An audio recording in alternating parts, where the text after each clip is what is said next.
বিতর্ক, এটাও নতুন বিতর্ক, নতুন ফাইজলামি। আরাফার রোজা আমাদের দেশে কবে রাখবো? আচ্ছা বলেন, আমরা আমাদের দেশে যে ক্যালেন্ডার আমরা পালন করি, এই ক্যালেন্ডার কি সৌদি আরবের সাথে মিল না বেশ কম আছে? বেশ কম আছে নি? তাদের দেশে যেদিন রোজা শুরু হয় আমরা তার একদিন পরে শুরু করি। তাদের দেশে যেদিন রোজা শেষ হয় আমরা আমাদের দেশে একদিন পরে শেষ হয়। তাদের দেশে যেদিন কোরবানি দেয় আমাদের দেশে একদিন পরে দিই। তারা যেই সময় নামাজ পড়ে আমরা ওই সময় পড়ি না। আমরা ওই সময় কি পড়ি না, আমরা একটু ভিন্ন সময় পড়ি। যেমন আমাদের এখানে এখন কয়টা? 11টা প্রায়। ওখানে এখনো 8টা বাজে না, ওখানে ধরেন 8টা। ওরা এখনো এশার নামাজ পড়ে নাই, অথচ আমাদের এখন শোয়ার সময় হইয়া গেছে। গ্রামে তো কারো এক ঘুম হইয়া গেছে। তাহলে আমাদের নামাজের টাইম তাদের লগে মিল নাই, আমাদের রোজার সময় তাদের সাথে মিল নাই, সব ক্ষেত্রে ভিন্নতা।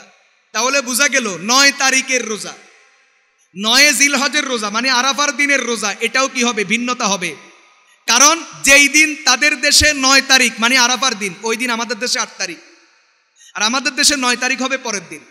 তাহলে যদিও তাদের দেশে 9 তারিখ আরাফার দিন একদিন আগে, আমাদের দেশে যেহেতু তারিখের বেশকমের কারণে একদিন পরে, অতএব আমাদের দেশে আরাফার মূল রোজা হবে তাদের দেশের একদিন পরে। অর্থাৎ আমাদের দেশে যেই দিন জিলহজের 9 তারিখ এই তারিখ। কথা বুঝে আসছে? কেন? এই প্রসঙ্গে আমি আপনাকে একটা হাদিস শোনাই। আবু দাউদ শরীফের বর্ণনা, রাসূল করিম সাল্লাল্লাহু আলাইহি ওয়াসাল্লামের ব্যাপারে সেখানে একটা হাদিস আছে নবীজির আমলের ব্যাপারে। কানান নবী সাল্লাল্লাহু আলাইহি ওয়াসাল্লাম ইয়াসুমু তিসআ জিলহিজ্জা ওয়া ইয়াউমা আশুরা ওয়া সালাসাতা আইয়ামি মিন কুল্লি শাহরিন। আল্লাহর রাসূল জিলহজের 9 তারিখে রোজা রাখতেন। বলেন জিলহজের, এখানে ইয়াউমে আরাফা টারাফা বলা হয় না, জিলহজের 9 তারিখ। অর্থাৎ পৃথিবীর মানচিত্রের ব্যবধানের কারণে যেই দেশে 9 তারিখ যেই দিন, ওই দেশে আরাফার রোজা সেই দিন। কানান নবী সাল্লাল্লাহু আলাইহি ওয়াসাল্লাম, ভালো করে শুনেন, আবু দাউদের হাদিস। শেখ আলবানী আহলে হাদিসের মান্যবর আলেম, তিনি এই হাদিসকে সহিহ বলছেন। আবু দাউদ শরীফের হাদিস, কানান নবী সাল্লাল্লাহু আলাইহি ওয়াসাল্লাম ইয়াসুমু তিসআ জিলহিজ্জা, আল্লাহর নবী জিলহজের 9 তারিখে রোজা রাখতেন। ওয়া ইয়াউমা আশুরা, আশুরার দিনে রোজা রাখতেন। ওয়া সালাসাতা আইয়ামি মিন কুল্লি শাহরিন, এবং প্রত্যেক মাসে 3 দিন রোজা রাখতেন। তাহলে এই হাদিস পরিষ্কার করে দিয়েছে রোজা জিলহজের 9 তারিখ। 9 তারিখ যেই দেশে যেই দিন হবে ওই দেশের ওই দিনে রোজা রাখা মূল সুন্নত। তবে আপনার যদি এত আগ্রহ থাকে, আপনি যদি আরো যদি সতর্কতার আমল করতে চান, তাহলে আপনি রোজা 2 দিন রাখেন। কয় দিন রাখেন? 2 দিন রাখেন। ওদের দেশে 9 তারিখ যেই দিন, বাংলাদেশে 8 তারিখ, ওই দিনও রাখেন। আর আমাদের দেশে 9 তারিখ যেদিন, ওই দিনও রাখেন। তাহলে আপনার আর কোনো সন্দেহ থাকলো না, সকল সন্দেহের উঠতে উঠে একবারে নিরাপদ আমল হয়ে গেল। যদি আপনি 2টা রাখতে না পারেন, তাহলে আমরা বলবো আপনি ঝামেলা করিয়েন না। আমাদের দেশে 9 তারিখ যেই দিন রোজা ওই দিনই হবে। আর আগে রোজা রাখলে কোনো অসুবিধা আছে? প্রত্যেক দিনের রোজা তো এমনিই তো কি 1 বছরের রোজার সমপরিমাণ। আল্লাহ তাআলা এই বিষয়টাও আমাদেরকে বুঝার তৌফিক দান করুন। তাহলে আপনি যদি সতর্কতা চান, আপনি 8 তারিখেও রাখেন, 9 তারিখেও রাখেন। কোনো কারণে যদি 8 তারিখে রাখতে না পারেন, তাহলে ইয়াউমে আরাফার রোজা, 9 জিলহজের রোজার যেই ফজিলত, এটার জন্য আমাদের দেশে 9 তারিখ যেই দিন, এই দিন আমল করবেন। আল্লাহ তাআলা আমাদের সকলকে তৌফিক দান করুন। মোটামুটি আমরা অনেক বিষয়ে অনেক মাসআলা আলোচনা করেছি।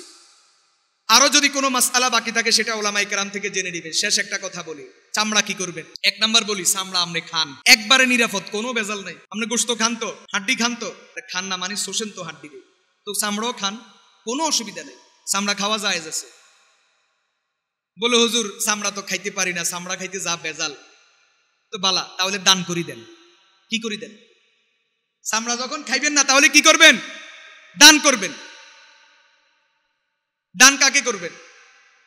হযরত আব্দুল্লাহ ইবনে মুবারক রাহমাতুল্লাহি আলাইহি, ওনার বক্তব্যের একটা খোলাসা শোনাই। যেখানে দান করলে তালেবে ইলমের খেদমত হবে। বলেন, যেখানে দান করলে, আমি যদি কেউ নাসির সুন্নাহ মাদ্রাসায় দেন, তো কেউ দেখছো নি ও হুজুররা দাওয়াত দিছি, আল্লাহ হুজুরের কথা কয়, থাকাই কথা কইতেন। যেখানে দান করলে কার খেদমত হবে বলেন না?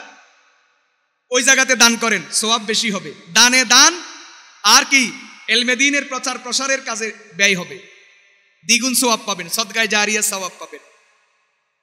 আর যদি আপনি কি করেন, নিজেও খাইলেন না, কারোরে দানও করলেন না, বিক্রি করলেন ব্যাপারীর কাছে, তাহলে যা বিক্রি করছেন পুরা টাকা সদকা করে দেওয়া ওয়াজিব, আপনার কাছে রাখা জায়েজ হবে না।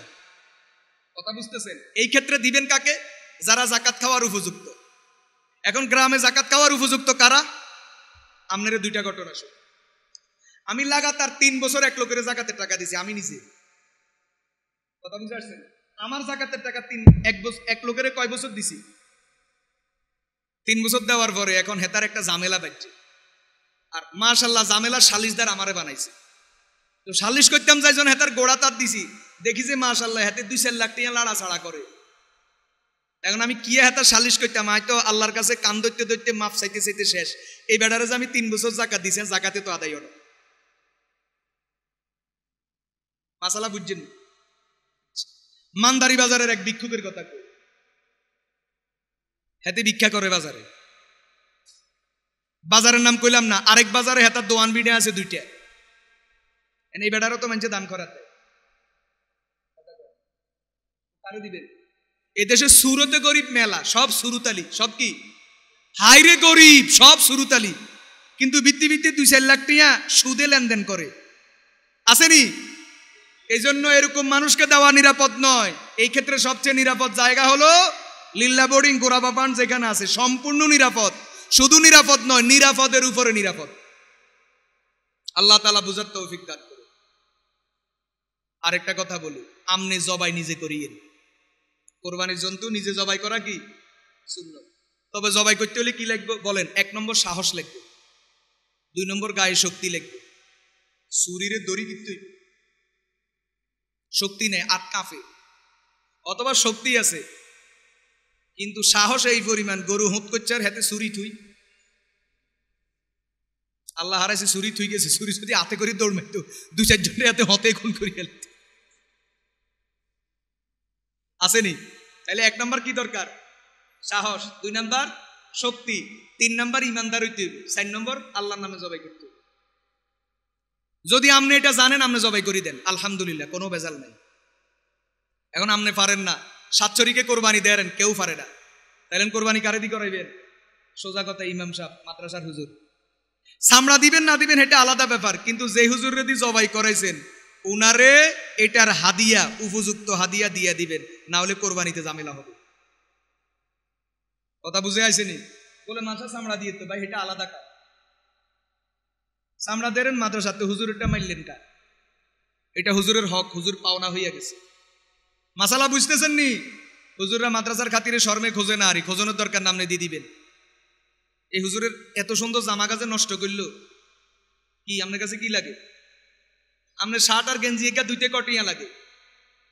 হুজুররা এমন এমন জুব্ব গায়ে দেয়, একটা জুব্বা গায়ে দি ডলায় গাত উঠাইতে 50 টাকা খরচ হয়। আপনি হুজুরের হারা গাড়ে চুল, দাড়ি, জামা, বিত্তে যে ফতুয়া বা গেঞ্জি গাত দিছি হিগা, বিত্রের পায়জামা হিডা সব রক্ত দিয়ে ভরাই দিছেন, একটিও দিলেন না। আপনার মতো হেত্তুনিরে কোরবানি দিত কইছে কে? ইয়াতুন সুন্দর কথা আয়াজ জানি না, কেমনি কইতাম? কথা বুঝতেছেন? জবাই যারে দি করাবেন তারে হাদিয়া দিবেন, এই মাসালা বুঝছেন নি? আর যারা কোরবানি দিবেন জবাইয়ের সময় তারা পশুর সামনে উপস্থিত থাকবেন, এটা সুন্নত। তবে যদি মহিলা হয় আসার দরকার নাই, কারণ পর্দা করা ফরজ। সুন্নত দি গুতাই পর্দা উঠাইয়েন না। এমনি আমরা বড় বিপদে আছি, ব্যাগে খালি পর্দা উঠাই দে। আপনার সুন্নত দি গুতাই উঠানির দরকার নাই। সুন্নত দি গুতাই ফরজ তরকের কি নাই দরকার? আপনি পর্দার আড়ালে থাকেন, জিকির আজকার করেন, দোয়া করেন। পুরুষরা থাকবে, আপনার থাকার দরকার নাই, কোরবানি আপনার নামে হয়ে যাবে। আল্লাহ তাআলা বুঝার তৌফিক দান করুন। ওয়া আখিরু দাওয়ানা আলহামদুলিল্লাহি রাব্বিল আলামিন।